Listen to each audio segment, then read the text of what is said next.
You've probably noticed it before. Someone mentions your zodiac sign, and suddenly everything clicks. The description feels like it was written specifically about you. Like someone reached inside your mind and pulled out your deepest traits.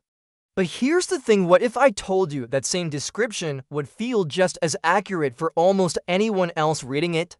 This isn't magic, it's psychology, and once you understand how it works, you'll never look at horoscopes the same way again. The phenomenon has a name. Psychologists call it the Barnum Effect, named after the famous showman P.T. Barnum, who understood that people will believe almost anything if you make it feel personal enough.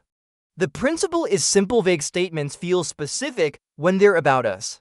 Our brains are wired to search for patterns, to find meaning, to connect dots even when those dots don't actually form a picture. In the 1940s, psychologist Bertram Forer conducted an experiment that would change how we understand belief systems. He gave his students a personality test, then handed each of them what he claimed was their individual analysis. The students rated the accuracy of their results at an average of 4.2 out of 5.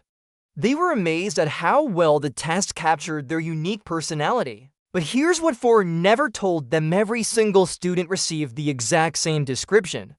Word for word, there was no personalization. No individual analysis, just one generic paragraph that somehow felt deeply personal to everyone who read it. The description Forer used is revealing. It included statements like you have a great need for other people to like and admire you, and you have a tendency to be critical of yourself. These aren't specific traits. They're universal human experiences dressed up as unique insights. But when people read them, they don't think about whether the statement applies to everyone. They think about the specific moments in their own lives when they felt insecure or self-critical. The brain fills in the details. It creates the specificity that isn't actually there. This is exactly how astrological descriptions work. When you read that Virgos are perfectionists who pay attention to detail, you're not evaluating whether that's true for all Virgos.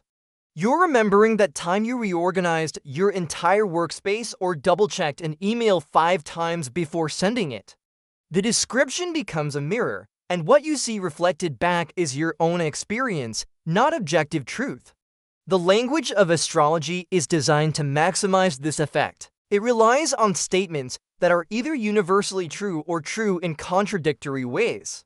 Consider the classic horoscope line: you are generally cheerful and optimistic, but sometimes you experience deep sadness. This describes literally every human being who has ever lived. Emotions fluctuate. That's not insight. It's just being alive. But when you read it in the context of your personal horoscope, it feels like validation. Like someone understands the complexity of your inner world. There's another layer to this, something psychologists call confirmation bias. Once you believe something about yourself, you start noticing all the evidence that supports it while ignoring everything that contradicts it. If you identify as a passionate Aries, you'll remember every moment you acted impulsively or took charge of a situation. You'll forget all the times you were cautious, deliberate, or passive. Your memory becomes selective, editing your personal history to fit the narrative you've accepted. The timing matters too. People usually turn to horoscopes or zodiac descriptions when they're seeking answers, going through transitions, or trying to understand themselves better. In those moments of uncertainty, any framework that offers clarity feels valuable. It's not that the zodiac provides accurate information, it provides structure. And structure feels like understanding, even when it's built on sand. Cultural reinforcement plays a massive role. When millions of people share your sign and discuss its traits online, in conversations and memes, something interesting happens. The descriptions start to feel validated not by accuracy, but by consensus.